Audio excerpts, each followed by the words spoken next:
Hour channel. నేను మీ Venkatesh. Welcome to TMR news. ఇక బీసీ ఉద్యమం తెలంగాణలో ఉవ్వెత్తున ఎగిసిపడుతున్నది. నిజంగా ఒక సునామీ లెక్క వస్తున్నది మన అందరికీ తెలిసిన విషయమే. అయితే నిజంగా బీసీ రథసారథి ఎవరు? ఈ బీసీ ప్రజలను ముందుండి నడిపించే రథసారథి ఎవరు? రథసారథులు ఎవరు? అసలు చెప్పుకోవాలంటే రథసారథులు ఎవరు? ఎందుకంటే బీసీలో 60% ఉన్న జనాభాలో దాదాపుగా ఇప్పుడు ఒక 10-15 మంది లీడర్లు పుట్టుకొచ్చినా నిజంగా 10-15 పార్టీ నడిపించే నాయకత్వం పుట్టుకొచ్చినా తప్పులేదు అనిపిస్తూ ఉన్న నేపథ్యంలో నిజంగా ఎందుకంటే ఇది రావాలి. ఇది ఇప్పుడు బీసీ ప్రజలకు బీసీ నాయకత్వం, బలమైన నాయకత్వం, ఒక పార్టీని పెట్టి పార్టీని ముందుకు తీసుకెళ్లి బలంగా తీసుకెళ్లి బీసీలకు జరుగుతున్న అన్యాయాన్ని కళ్ళట్టు కట్టినట్టుగా చూపించే నాయకుడు ఒక్కడు కాదు, దాదాపుగా 10 మంది 20 మంది వచ్చినా తప్పులేదు. ఎందుకంటే మనం 60% ఉన్నాం జనాభా. 60%లోకి వెళ్ళి 60 మంది పుట్టుకొచ్చినా తప్పేం లేదనిపిస్తూ ఉన్నది. ఎందుకంటే గత నాయకుల పరిపాలన చూస్తూ ఉన్నాం మనం, 60-70 సంవత్సరాల నుంచి చూస్తూ ఉన్నాం. ఎందుకంటే 4-5% లేనోడే ఎంతమంది నాయకులను తయారు చేసుకుంటానో వాళ్ళ సామాజిక వర్గం నుంచి. ఇప్పుడు కనీసం ఇప్పుడు ఎలుమలకు సంబంధించిన వార్త తీసుకుంటే, ఇప్పుడు ఏది కేసీఆర్కి సంబంధించిన న్యూస్ చూసుకుంటా ఉంటే కేసీఆర్, కేటీఆర్, సంతోష్ రావు, హరీష్ రావు, ఇంకా ఇంకా ఇంకా వీళ్ళ సామాజిక వర్గానికి సంబంధించిన ఎంతమంది నాయకులను, ఓన్లీ రావు సామాజిక వర్గానికి సంబంధించిన నాయకులనే ఎంతమంది తీసుకొస్తా ఉన్నారో ఒక్కసారి అర్థం చేసుకోవాల్సిన పరిస్థితి. ఇప్పుడు కాంగ్రెస్ అధికారంలోకి వచ్చిన తర్వాత కాంగ్రెస్ కూడా ఎంతమంది రెడ్డిలకు పెద్దపీటలు వేసి నిజంగా ఎంతమందిని ముందుకు తీసుకొస్తా ఉన్నది, ఎంతమందిని క్యాబినెట్లో తీసుకున్నది, ఎంతమందిని కార్పొరేషన్ పదవులలోకి తీసుకున్నది. నిజంగా వాళ్ళ వాళ్ళ వాళ్ళ ఓసీలు అంటే వాళ్ళకి ఎంత ప్రేమ ఉన్నదని ఒకసారి అర్థమవుతున్న నేపథ్యంలో మనం కూడా తెల్లారాలి. ఎందుకంటే మనకు కూడా తెల్లారాలి. బీసీ నాయకులు ఇక బిచ్చపూల లెక్క నిజంగా ఈ బీసీ అనేది ఒకటి దండ మెడలు వేసుకొని ఏడిపోయి వాడికి పోయి అడుక్కుంటా అంటే మిమ్మల్ని కుక్కను తరిమినట్టు తరిమి కొడతారు. నిజంగా బీసీ నాయకులకు కూడా చెప్తా ఉన్నా, ఈ బీసీ పదం అనేది పదం ముసుకేసుకొని ఇష్టమున్న నాయకుల దగ్గరికి పోయి నిజంగా వాళ్ళ దగ్గరికి పోయి వీళ్ళ దగ్గరికి పోయి ముఖ్యంగా ఓసీల దగ్గరికి పోయి మేము అక్కడ మోకాలు అక్కడ వింగి గులాంగిరి చేస్తామంటే మిమ్మల్ని కుక్కను తరిమినట్టు ధర్మం కొడతారు. తెలంగాణలో ఇది ఒకటి గుర్తుపెట్టుకోవాలి. ఎందుకంటే తెలంగాణ ఉద్యమం కొన్ని సంవత్సరాలు పట్టించుకోవచ్చు, కానీ బీసీ ఉద్యమం రావడానికి కొన్ని సంవత్సరాలు ఏం పట్టదు. ఒకవేళ పట్టే విధంగా బీసీ నాయకత్వాన్ని, బీసీ నాయకులను బలంగా కొట్లాడుతున్న నాయకులను నిజంగా బీసీ ప్రజల నుంచి డైవర్ట్ చేస్తాం, మేము ఏదైనా చేయగలుగుతాం, మేము బీసీ ఉద్యమాన్ని డైవర్ట్ చేస్తాం అంటే మిమ్మల్ని మీకన్నా దరిద్రుడు, మీకన్నా పుండాకోరుడు ఇంకోడు ఎవడు ఉండడు ఇక. ఎందుకంటే బీసీల గురించి మీరు కొట్లాడకపోగా మీరు కొట్లాడినట్టు నటించి బీసీల గురించి నికార్సుగా కొట్లాడుతున్న నాయకులను ఎవరైతే వాళ్ళని డైవర్ట్ చేసే ప్రయత్నం చేసిన, వాళ్ళ ఉద్యమాన్ని డైవర్ట్ చేసే ప్రయత్నం చేస్తారో మిమ్మల్ని ముందుగా శత్రువు కన్నా మునుగా మేము అగ్రకులాల కన్నా ముందుగా మిమ్మల్ని బీసీలో ఉన్న ఈ కుట్రదారులను పసిగట్టి బీసీ ప్రజలు మేము కుక్కలు తరిమినట్టు తరిమే రోజు కూడా వస్తుంది. గుర్తుపెట్టుకోలేదు ఇంకోసారి.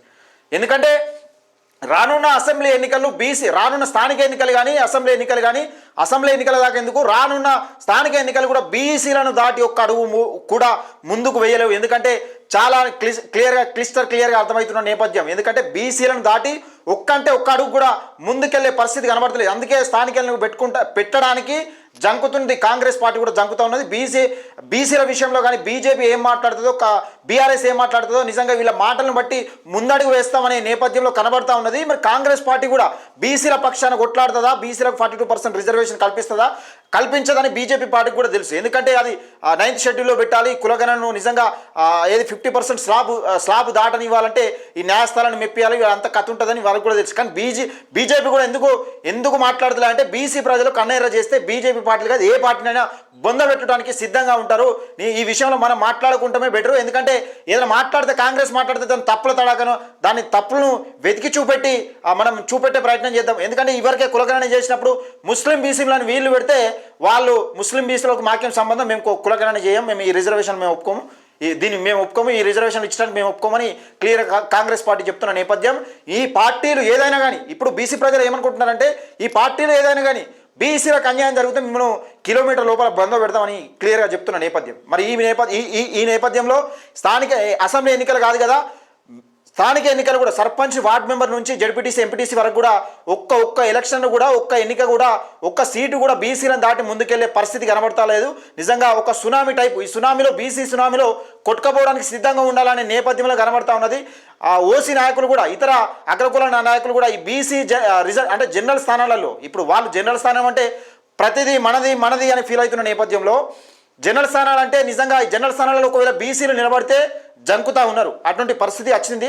మరి నిజంగా బీసీ ప్రజలు నాయకుల సంగతి పక్కకెడితే బీసీ ప్రజలు ఏ నాయకత్వాన్ని కోరుకుంటా ఉన్నారు అనేది మన టీఎంఆర్ న్యూస్ ఛానల్లో ఒక పోల్ పెట్టడం జరిగింది.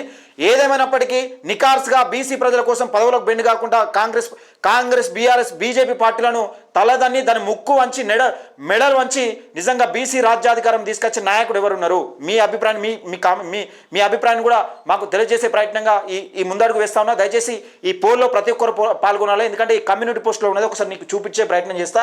ఇప్పటి వరకు ఎంతమంది పాల్గొన్నారు? నిజంగా బీసీ ప్రజలు నిజంగా నికార్సైన నాయకుడిని ఎవరిని కోరుకుంటున్నారు?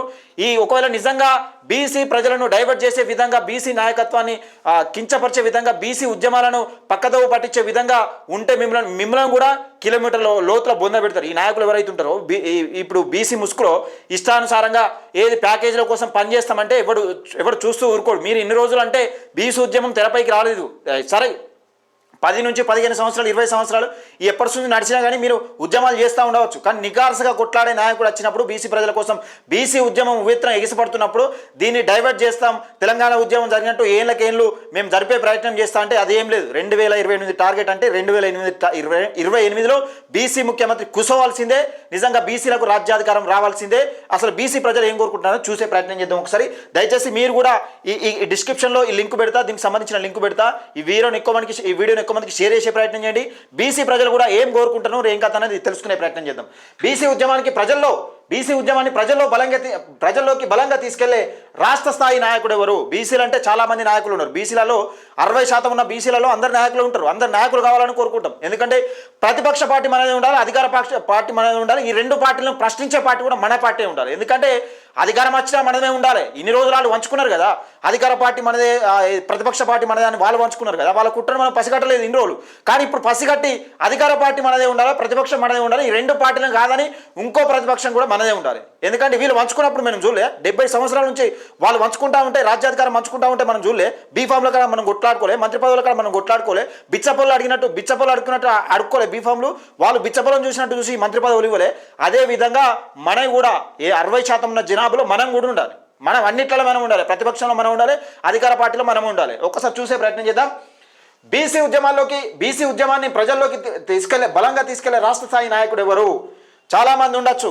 మీకు ఇలా ఒకవేళ నిజంగా ఇలా రాష్ట్ర స్థాయి నాయకుడే లేడనుకుంటే కింద మీకు నచ్చిన నాయకుని కూడా కామెంట్ సెక్షన్లో తెలియజేయండి.